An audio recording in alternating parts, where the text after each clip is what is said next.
Assalamualaikum warahmatullahi wabarakatuh. Apa kabar Ananda semua? Ibu harap kalian senantiasa dalam keadaan sehat di bawah lindungan Allah Subhanahu wa taala. Selalu menjaga kesehatan dengan 3M, yaitu memakai masker, 2, menjaga jarak, dan yang ketiga jangan lupa untuk selalu mencuci tangan. Ya, eh, berjumpa lagi dengan Ibu Indah dalam pertemuan kedua pembelajaran IPS ya 15 Januari 2021 dengan materi keunggulan dan keterbatasan antar ruang dalam permintaan, penawaran, dan teknologi. Apa saja nanti yang akan kita pelajari? Sebelumnya, Ibu ingatkan kepada kalian untuk selalu membuka GC-nya. Yang pertama, kalian harus tidak lupa untuk absen, mengisi absensi. Silahkan buka GC-nya ya, buka GC-nya. Nah, selalu kalian buka karena absen ini tidak akan ada notifikasi setiap harinya. Setiap Jumat tidak akan muncul notifikasi untuk kalian untuk absen. Jadi kalian harus ada inisiatif untuk membuka tugas kelas. Nah, ini udah Ibu siapkan ya, udah Ibu persiapkan di pertemuan kedua. Itu kan ini kemarin dari pertemuan 1. Ini absennya kan dari pertemuan 1. Nah, untuk pertemuan kedua akan Ibu tarik ke atas. Nah, ini. Untuk kalian isikan ya, jangan lupa ya. Untuk kalian isikan. Ingat, yang tidak absen, Ibu anggap tidak hadir. Yang tidak mengisi absensi, Ibu anggap tidak hadir dan tidak ada nilai walaupun sudah mengerjakan kuis dan tugasnya. Kemudian ini nanti di pertemuan kedua akan Ibu share materinya ya yang Ibu rekam ini ya. Nanti ini ada materi dan nanti akan ada tugas atau kuis. Tapi untuk pertemuan kedua, Ibu tidak akan memberikan kuis karena kuis sudah kemarin di pertemuan 1. Akan Ibu tugaskan kalian nanti Ibu beri tugasnya ya nanti di sini ada materi, ada tugas. Silakan mengerjakan tugasnya secara tepat waktu. Sekarang tidak Ibu beri waktu 1 minggu tapi 2 hari. Jadi paling lambat hari Minggu ya, hari Sabtu lah ya. Jadi Jumat itu langsung dikerjakan dan paling lambat hari Sabtu. Ibu ralat ya hari Sabtu paling lambat mengerjakan. Karena kalau Ibu beri batasan waktu sampai hari Kamis, kamu akan keteteran dengan mata pelajaran lain. Jadi segera mungkin dikerjakan. Jadi jangan lupa mengisi absensinya ya. Nah, sekarang kita mulai saja materinya. Ya, ini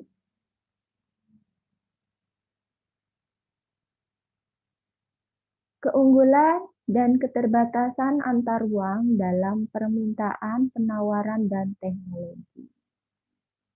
Ya. Dari pelajaran kelas 7 dulu ya, masih ingat nggak ya, semester 2 tentang kebutuhan hidup manusia itu kan bermacam-macam. Dari sifatnya, dari intensitasnya, dari kegunaannya, ya itu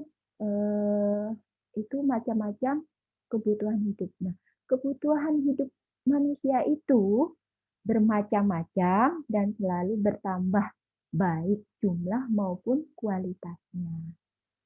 Ingat ya, bermacam-macam dan selalu bertambah baik kualitas maupun jumlahnya. Nah, kebutuhan hidup, tentang kebutuhan hidup.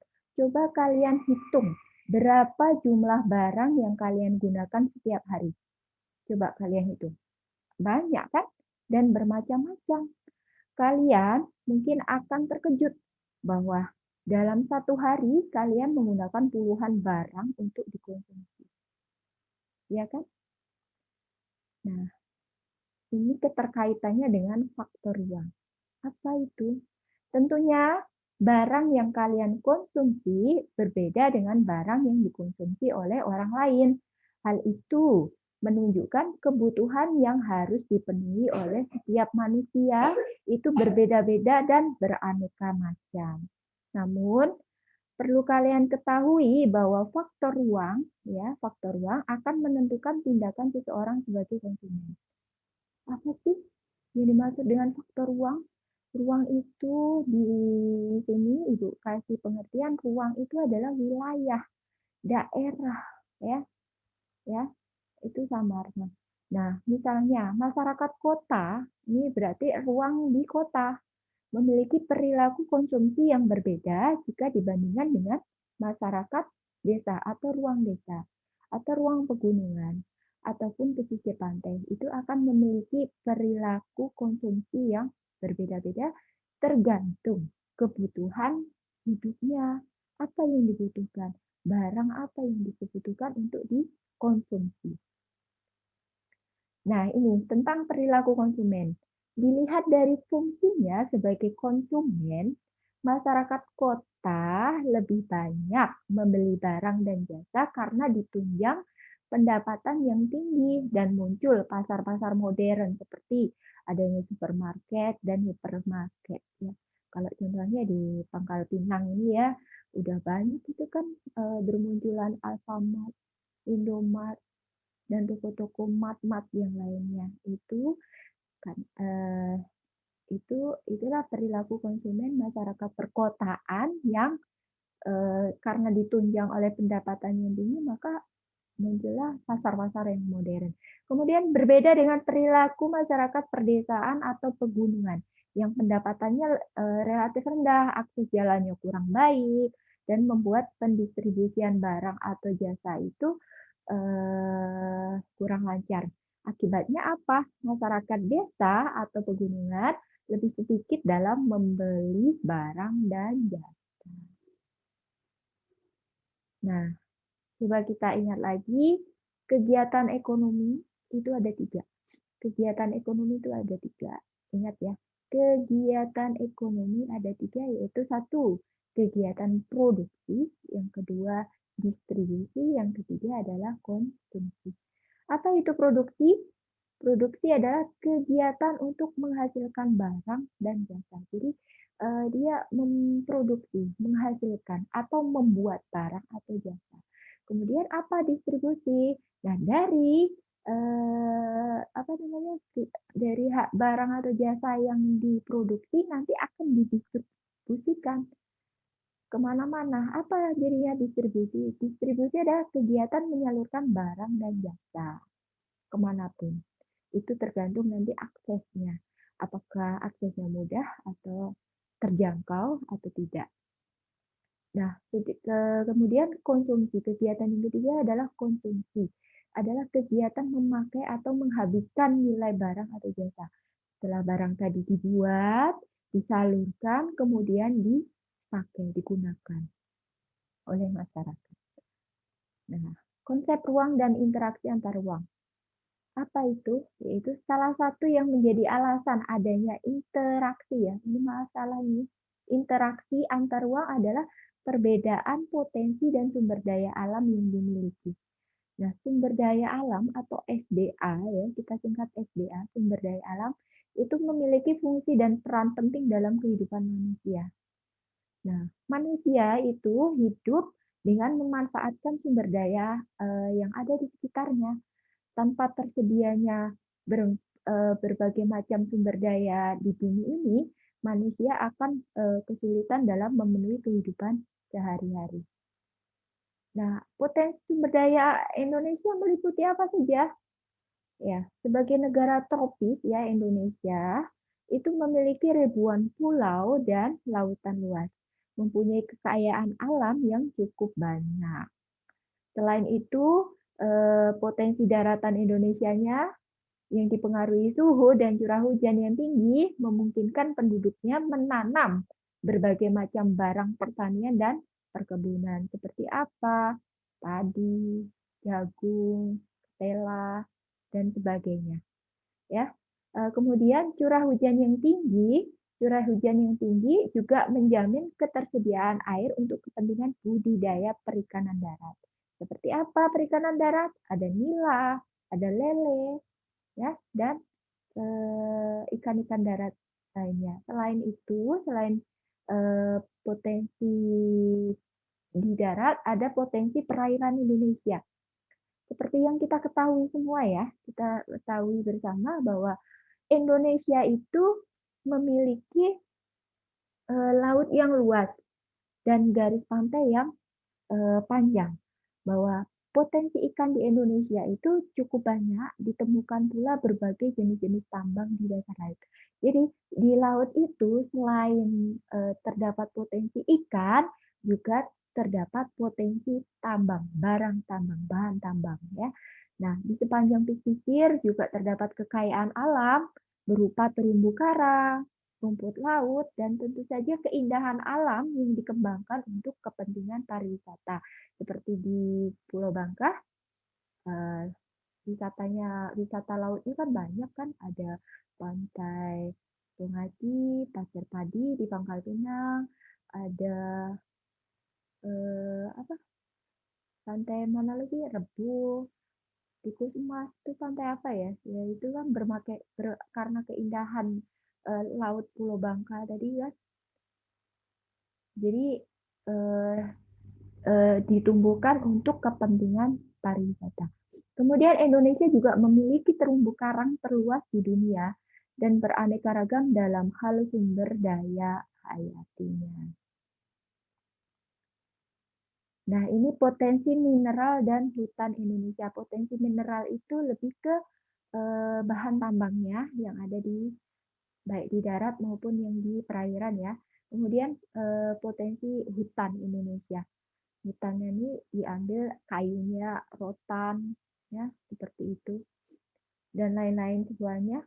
Nah, ini nanti tolong dibuat kalian salin di kertas.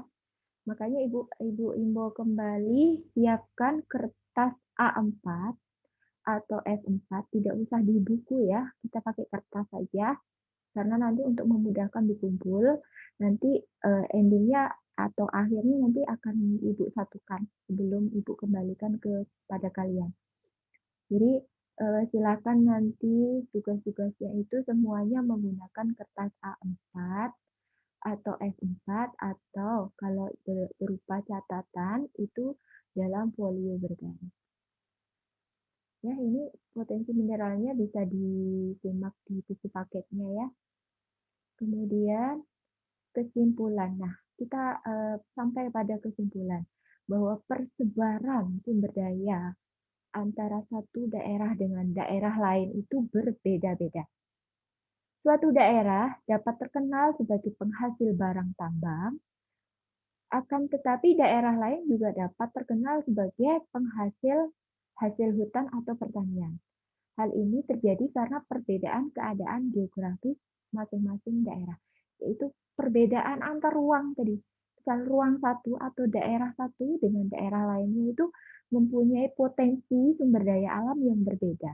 Ya, maka setiap daerah di Indonesia itu memiliki potensi sumber daya alam yang beraneka ragam. Nah, kemudian perbedaan potensi inilah yang dapat mengakibatkan terjadinya permintaan dan penawaran sehingga menimbulkan aktivitas perdagangan. Permintaan itu permintaan itu membeli, penawaran itu menjual, menawarkan. Nah, antara interaksi antara penjual dan pembeli nanti akan adanya pasar tempatnya berdagang. Jadi antara permintaan dan penawaran maka terjadi nanti perdagangan atau jual beli. Nah, kemudian perbedaan potensi daerah juga menyebabkan perbedaan keunggulan. Ini yang kita bahas ya, keunggulan masing-masing daerah baik dalam sumber daya alam dan teknologi. Nggak hanya keunggulan saja, tapi juga keterbatasannya apa. Jadi berdasarkan potensi daerah maka akan dapat diketahui keunggulannya masing-masing daerah itu apa, keterbatasannya apa, baik dalam sumber daya alam dan teknologi. Nanti yang unggul akan memberikan ke yang terbatas. Yang unggul akan menawarkan ke yang terbatas, yang daerah keterbatasan tadi, yang terbatas tadi akan melakukan permintaan kepada daerah yang unggul akan sumber daya alam dan teknologinya. Sehingga setiap daerah memiliki keunggulan komparatif tersendiri.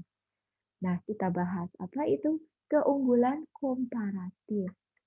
Nah, keunggulan komparatif ini ya, setiap daerah mempunyai keunggulan komparatif tersendiri. Contohnya seperti ini. Misal Lampung itu memproduksi kopi, sedangkan Jawa Barat memproduksi beras.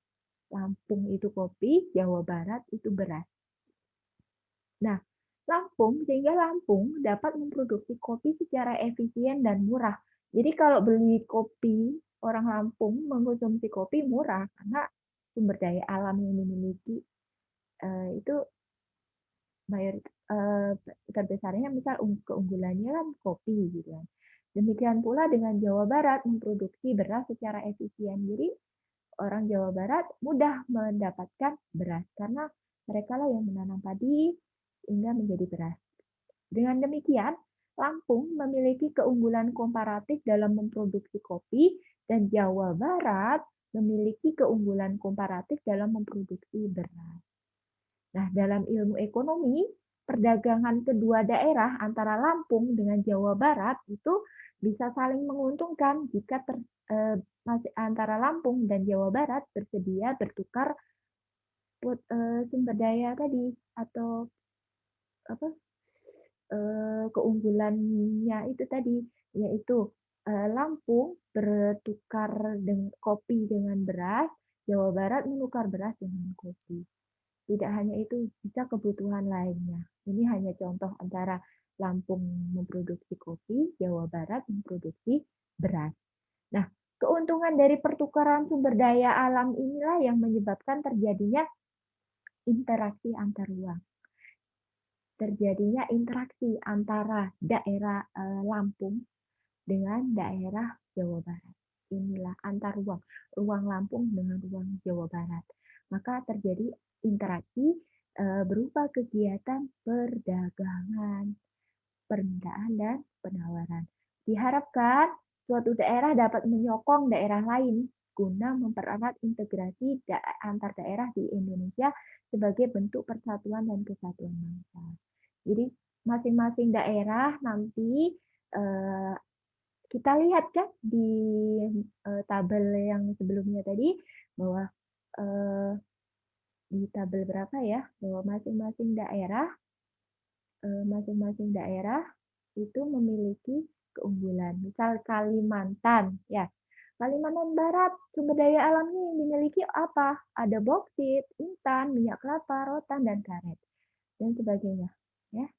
Kemudian kalau di Jawa, misal Jawa Tengah, apa sumber daya alamnya? Semen, pupuk, kertas, kayu lapis, dan perkapalan.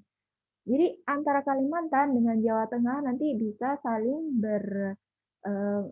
mengadakan permintaan dan penawaran atas potensi sumber daya alamnya. Misal kalau di Bangka apa? Misal yang terkenal adalah sumber daya timahnya. Seperti itu ya. Dan lain-lain sebagainya. Antar daerah, ingat, antar daerah, antar ruang mempunyai potensi atau keragaman sumber daya alam yang berbeda-beda atau beraneka ragam. Nah, selesai materi kita ya. Terima kasih bagi yang sudah menyimak materi Ibu. Semoga diberi keberkahan, kalian bertambah ilmunya dan bermanfaat di kemudian hari. Bagi yang belum mau menyimak materinya, semoga Allah membukakan pintu hatinya untuk selalu rajin belajar. Oke? Nah, demikian kita telah belajar mengenai keunggulan dan keterbatasan antar ruang dalam permintaan, penawaran, dan teknologi. Teknologi itu tadi kaitannya sama pengolahan ya, dari misal padi diolah menjadi beras, itu membutuhkan proses, membutuhkan teknologinya, dan teknologi nanti juga berpengaruh dalam proses pendistribusian. Pendistribusian atau penyaluran dari, misal dari Lampung memproduksi kopi kan, didistribusikan ke Jawa Barat, ya, didistribusikan di Jawa Barat, makanya dikonsumsi oleh masyarakat Jawa Barat, ya, kopi tadi. Ya, bisa dari Lampung didistribusikan ke daerah lain, bisa. Oke, sekarang Ibu jelaskan mengenai tugasnya ya. Tugas nanti kalian buka di pertemuan 2-nya ya. Nanti tugasnya seperti ini. Tugasnya nanti akan ini nanti akan dalam bentuk format Google Form ya, Google Form. Nanti soal nomor 1, ini bukan aktivitas kelompok, tapi kalian gunakan sebagai, karena ini kita masih dalam pandemi, belum PTM, tidak bisa melakukan kegiatan kelompok ya. Maka ini nanti tugasnya, ini nomor 1 nanti. Soalnya adalah hutan, persebaran hutan. Itu daerah penghasilnya di mana? Nanti kalian jawab di situ di Google Form-nya ya, di GC-nya, dan pemanfaatannya untuk apa? Silakan kalian nanti kerjakan hingga sampai 10 gas alam. Nah, selain kalian kerjakan di Google Form-nya, kalian juga tolong salin ini semua, ini 1 sampai 10 ini adalah di kertas. Nanti untuk dikumpulkan di sekolah. Jadi silakan kumpulkan di Google Form-nya, nanti di GC. Nanti ini akan dirubah menjadi Google Form. Ini hanya Ibu hanya menampilkan ini loh soalnya. Nanti ini pertanyaannya yaitu daerah penghasil hutan di mana? Apa pemanfaatan hutan? Daerah penghasil minyak bumi di mana? Apa pemanfaatannya dan sebagainya ini. Nama daerahnya boleh lebih dari 1, lebih dari 2. Silakan, kan ada di buku paketnya ya. Di buku paketnya itu ada ya. Silakan nanti. Kemudian tugas untuk materinya kalian silakan nanti kalian ringkas apa yang sudah Ibu sampaikan ya dari buku paketnya. Ya. Sebentar ya. Nah, kalian tuliskan tabel yang ini ya. Ya, ini tabel sumber daya alam dan persebaran wilayahnya ini. Silakan kalian tuliskan di ringkasan materinya. Silakan. Pokoknya setiap pertemuan kalian harus membuat resume atau ringkasan materinya ya.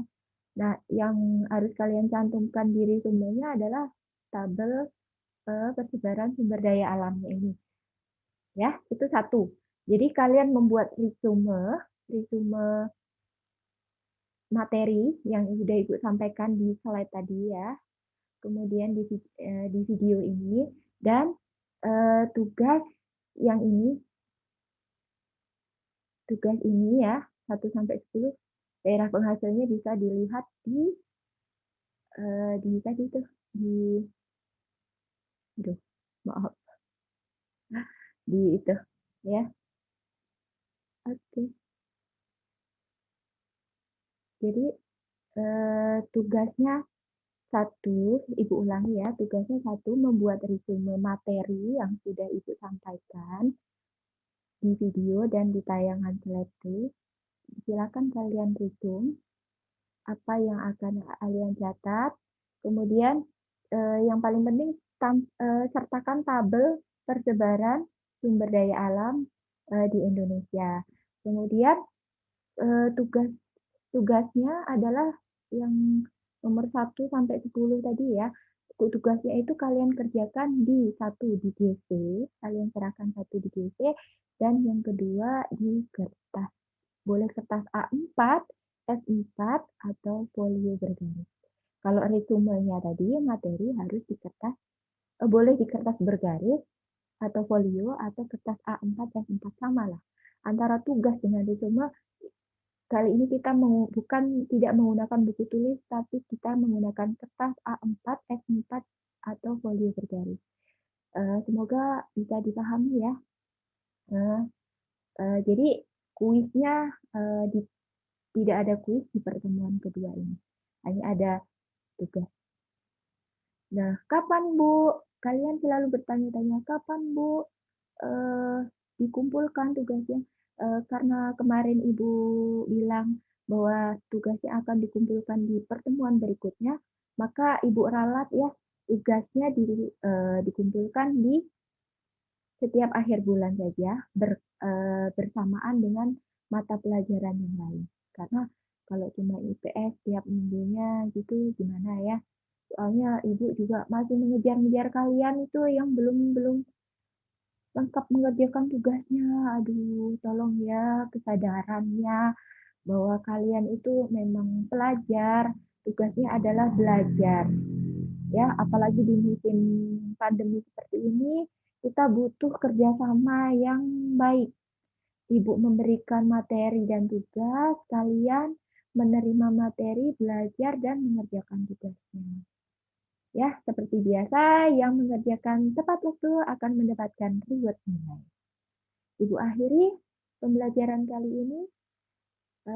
Jangan lupa 3M. Selalu menjaga jarak, menggunakan masker jika kalian bepergian ataupun sakit, dan selalu rajin mencuci tangan. Semoga Allah selalu melindungi kita semua dan pandemi segera berlalu, kita segera tatap muka.